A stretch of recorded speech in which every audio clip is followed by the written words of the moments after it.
Hey, Quants, another day in the markets here, and doesn't look like things are shaping up too good if you're bullish on Bitcoin. But let's go ahead and take a quick peek here at the um, DCA indicator I had set up a while ago.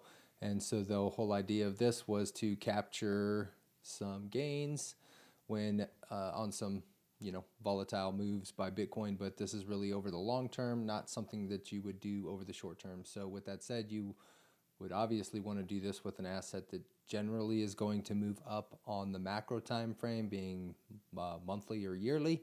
And with that said, this is on a monthly chart, and so it looks like we did get some buy targets come in for last month. No surprise there because there was quite a bit of volatility and it dropped another 40%. So I haven't looked at this in a while, but looks like we're at the 40% buy level. So I think if I remember correctly, this is buying like every 10% dip or something like that. So I'd have to look at the settings, but I think, do I have the settings here? Yeah, so you're gonna buy when it drops 10%, and then you're gonna sell when it raises 30%, right? Um, so another buy for the month there. Equity chart is still looking green. I imagine the list of trades are underwater as they would be when you're buying going down. So your biggest loss to date would have been on this second trade. It looks like there was a buy there around 114, and then you had one at 107, and so those were from the all-time high, right? But in any case, I just wanted to share this because this is on a monthly time frame, and I hadn't really looked at that recently, and we did tick over for the month. So speaking of the month, let me make sure I get to the right chart. Yeah, so uh, again, I like to do Gann stuff, so there's probably a lot of things that I still have yet to learn. But one thing I will say with Gann stuff is that today is the middle of a midpoint for Gann. So that's between the solstice and is it the equinox? I think the spring equinox. And so that in any case, that's today. And so the idea behind that is to if of course you want to couple this with price action, but it is a time that you might want to look for uh, potential reversals or price changes, and so that's not indicative of a necessary direction. But I have been kind of digging into the astrology stuff just out of a pure interest that I have for that stuff. And so with the astrology, I believe the I'm not going to quote it because I didn't write it down, and I will certainly say it wrong. But in the context of astrology, the overall sentiment for that is that we are entering a period of growth, and so I have no clue if price is going to go up. Neither does anybody else. I did mention in the past multiple times that I tend to be long biased, and so that's just kind of where I tend to favor direction. And so obviously those things to me seem like, hey, maybe we're finally going to get a counter trend rally. I thought we were getting that counter trend rally here. I thought we were going to get all the way up to the 200s. Right now, if we just got to touch the 200, we'd still be less than what price was here, and that's always the case with these long-term trend strategies. So again, just to go over, I did do a pretty large video a while back where I said, hey, these were probably the points where you should have sold. If you're following either the Gann strategy, I pulled out a number of different things. Gann strategy, using the swing indicator, using the master strategy, with the 821 and then crossing over the 200s and then the 200s sloping down. I mean, those are all bearish indicators, right? And so looking down here, I did update this. I will eventually code this in. I also mentioned in the past that I'm probably going to turn this into some kind of oscillator because I think people like to look at oscillators. It's just, I don't know. I think it works well with people's brains when they're like, oh, it's high, it's good, or it's low, it's good, whichever direction you're looking at. High, good, low, bad kind of thing. So I might do that at some point here, but I've been working on so many other things. I've been super interested in a lot of the stuff that I'm working on. And so I've got a lot going on at the same time, but that's what I love to do. So with that said, on the Gann, in the context of astrology and this being a midpoint, the whole idea is watch price today and within the next few days of today would be a time to look for some decisions on price direction. So with this massive sell-off, I think that it would not be surprising to expect some kind of a relief rally. And so that doesn't mean that it needs to go all the way up to the 200s. Of course, that would make me feel good if it did that, because then I could say, hey, yeah, look, finally got those 200s, even though, you know, it's still not as high as price necessarily was here. It also, if you're looking at this channel that was drawn here, obviously I mentioned before when we lost that, this is kind of like the nail in the coffin, and then we just dumped, right? So it would also not be surprising to me if we only got back up to around this area, and then we just tested that as resistance and then sold off again. So let's do something in terms of just taking a look at where price has gone or come from. And so let's get the tippy top here. Can I scroll all the way down here and get the bottom down here? I think I got the bottom there. Let's get in that one, but I think it should be snap into price. So let's see if I got that. Did it get it? Mostly. So close enough. So that's negative 42%. So I did a video also a while back where I said, okay, hey, if price is going to drop, and this is, of course, when price was already pretty high, like how far, what are potential targets?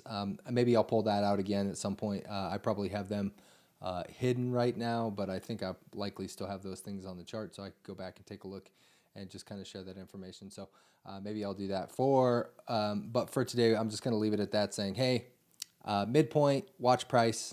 Could be a good time to see some price change here.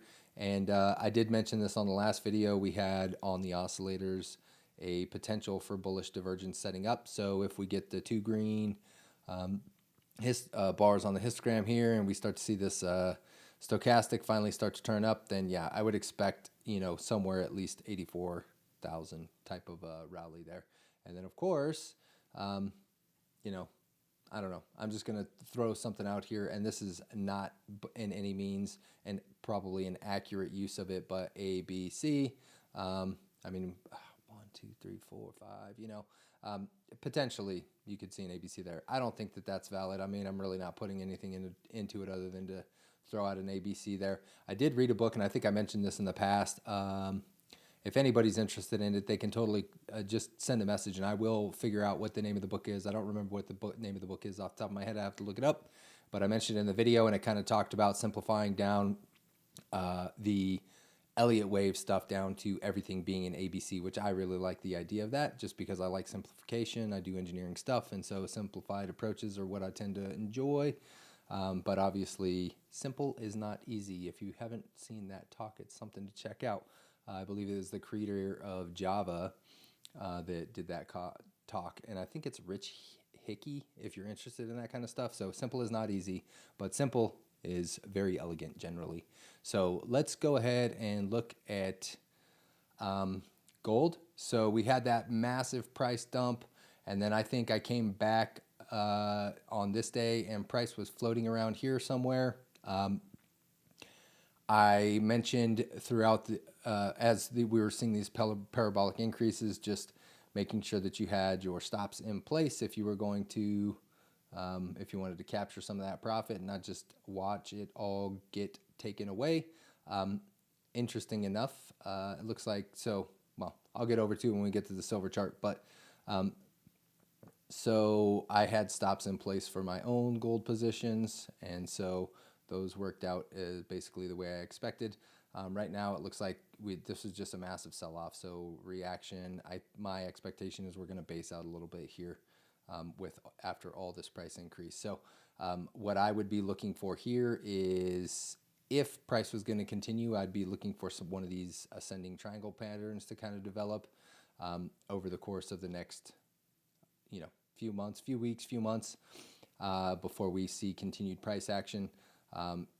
The alternative to that is that price is just going to go down. But my expectation right now is price is going to range for a little bit.